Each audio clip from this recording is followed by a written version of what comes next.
Dobar vam dan, poštovane gledateljice, poštovani gledatelji. Dobrodošli u ZIP. Radnici Uljanika i 3. maja došli su u Zagreb. Zahtijevaju svoje plaće i smjenu, kako kažu, nesposobne uprave koja je i dovela do novih problema u ta dva brodogradilišta. Okupilo ih se oko 1000, što i nije malo s obzirom da znamo kako nažalost izgledaju prosvjedi u Hrvatskoj kada je u pitanju gola egzistencija. No iako ih nije bilo puno, bili su glasni i svoju poruku poslali.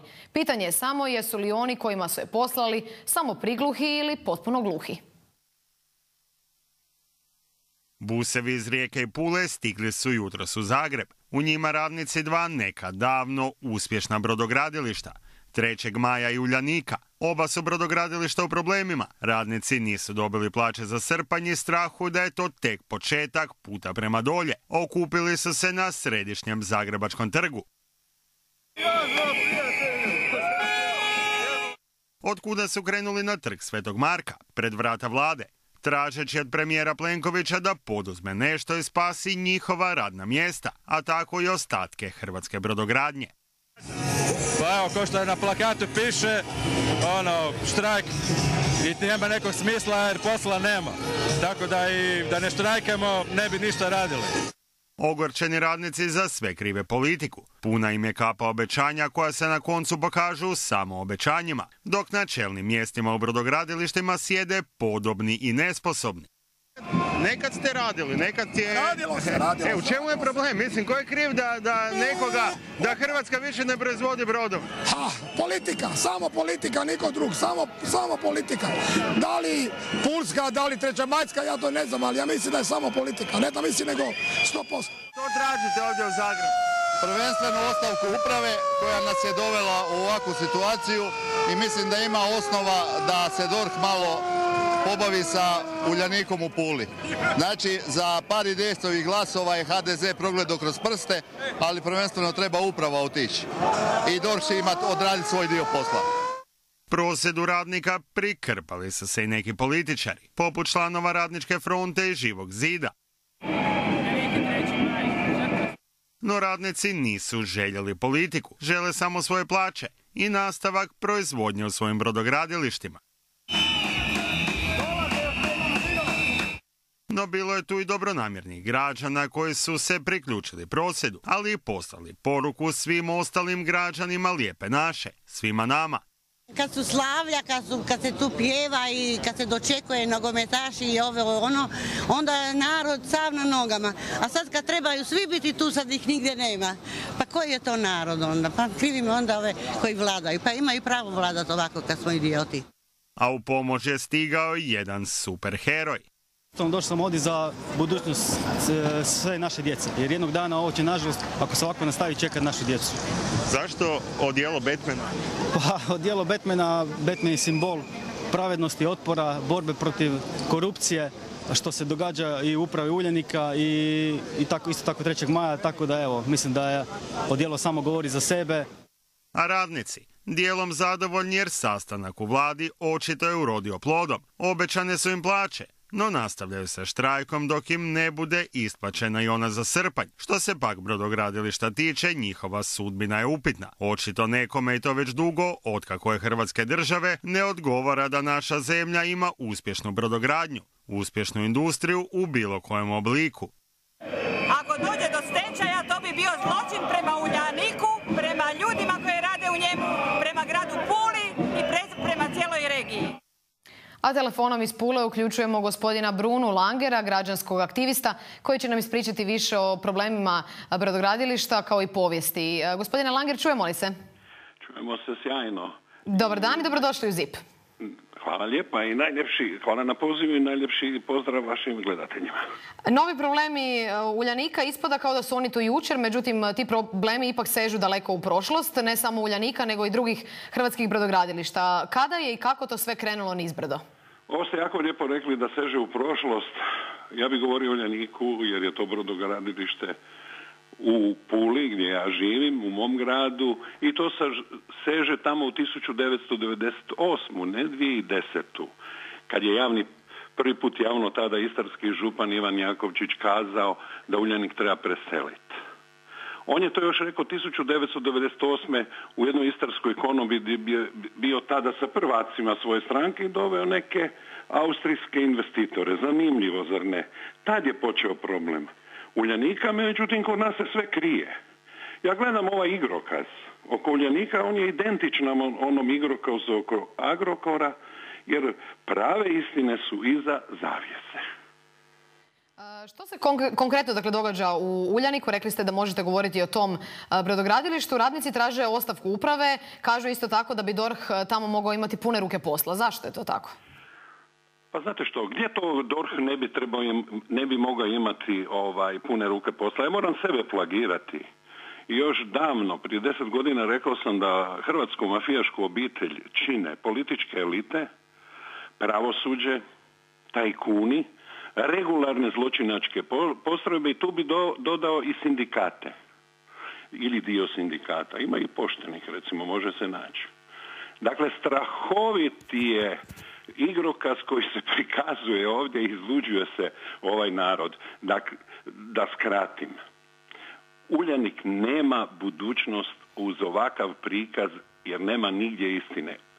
Uljanikovi radnici, za koje imam jako puno, suosjećam je sam iz radničke obitelji, što im se događa, nisu svjesni da su i njihovi prvaci, ne samo ova uprava, možda i ove prije, još više očerupali kao mlade piliće, jer su novcem Uljanika došli do brodarske kompanije koja se zove ni manje ni više nego Uljanik plovidba, ali tu radnici nisu unutra.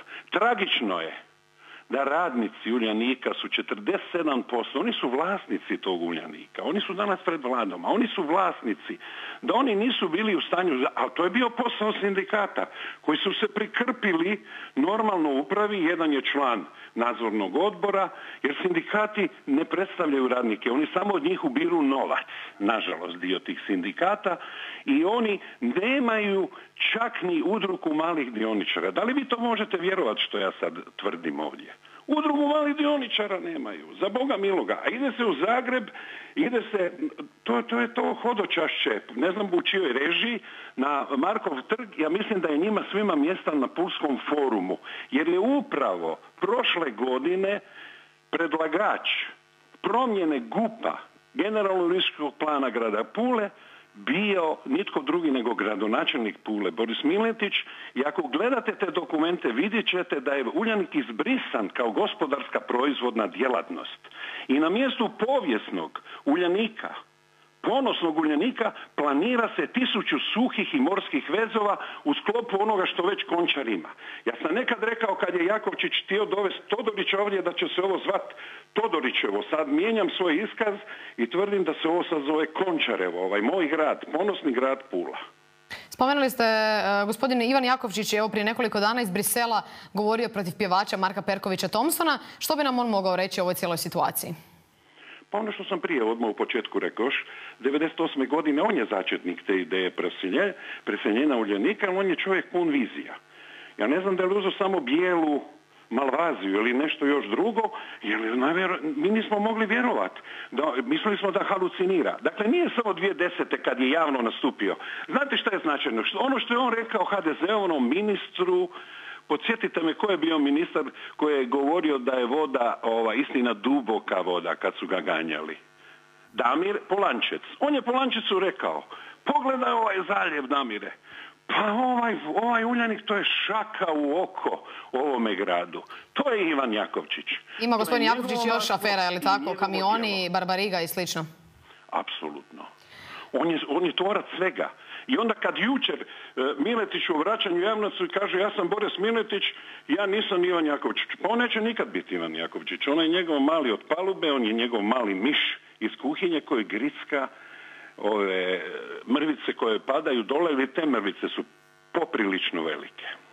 Spominje se i veza IDS-HDZ, s druge strane neki spominju IDS i SDP. Nekako se čini da su u ovoj priči svi imali, što bi se reklo, prste u pekmezu. Pa ne treba gledati Uljanik. Pogledajte Arena Turis, 2000 zaposlenih onda, kad je pala u šape Ivanu Jakovčiću, koji je opet imao viziju da dođe neki preštanome, talijanski rečeno, ko neko je posudio ime. iz Udina kao neki poduzetnik, ne? I onda je to plaćeno, ja sam to milijardu puta rekao, ova javnost je zbilja katastrofa smo mi, Hrvati. 2 milijuna puta sam rekao da ne može koštati 10 hotela i 12 kampova, pišljivih 2 milijuna, predvodim u sadašnje valute, 2 milijuna 200 eura, to košta na Jadranu jedna najobičnija pizzerija. Najobičnija pizzerija toliko košta. Za toliko je prodan Uljanik. Dakle, i nakon toga se prodaje Svjetskom fondu, američkom, za koliko? Za 136 milijuna eura. Gdje je išla ta razlika? Kome je išla razlika? Ko je sve? Pa nema više stranačja u Hrvatskoj, to sam rekao i američkom ambasadoru koji je bio u prošlom sazivu ovdje. Rekao sam u jednom susretu da za Boga miloga iznevjerili su sve one moje ideje i moju ljubav prema američkoj demokraciji, su dozvolili ovdje gore jedno umlje nego što je bilo. Kenneth Morton se zvao taj ambasador. Njemu sam to rekao lice uz njegovu suprugu i njegovo dvije čeri. Pa to je užas, ljudi moji. Kako više stranačje u Hrvatskoj?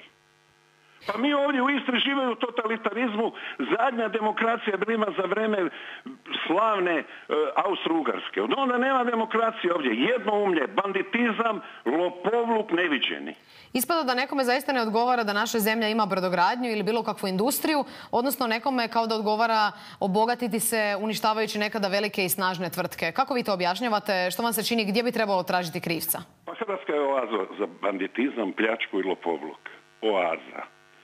Zato što, ponovo govorim što sam sad opet plagiram sebe, dakle hrvatska mafijaška obitelj je tu. Dakle, taj segment te obitelji koja se zove pravosuđe, ona ne služi da bi ganjala lopove, nego neke male miševe okolo po samoposlugama.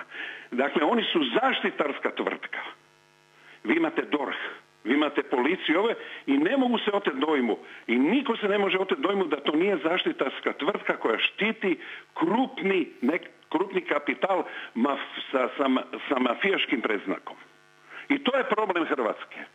I prema tome, ona gospođa što tamo histerizira, moram je ispraviti. Jedino rješenje, niste me pitali ko je za Uljanik, jedno od rješenja, a mislim da je to jedino, stečaj. Jer to ne znači propast. Jer Pevec je otišao u stečaj i ja danas idem kupovati, uspješni menadžment je došao. Promijenite sve te ljude u tom stečaju i po mogućnosti iz uljuđenog europskog svijeta dovedemo menadžere koji će upravljati s ovim. Jer mi to nismo sposobni. Mi smo loš ljudski materijal, a nismo svjesni to sebi priznati. Ja sam čovjek koji je zašao u 8. deceniji života. Dakle, 69 punih godina sam napunio i na rubu sam jecaja i jada što su učinili od lijepe naše. Hvala vam lijepo, gospodine Langer, što ste se javili u naš današnji ZIP.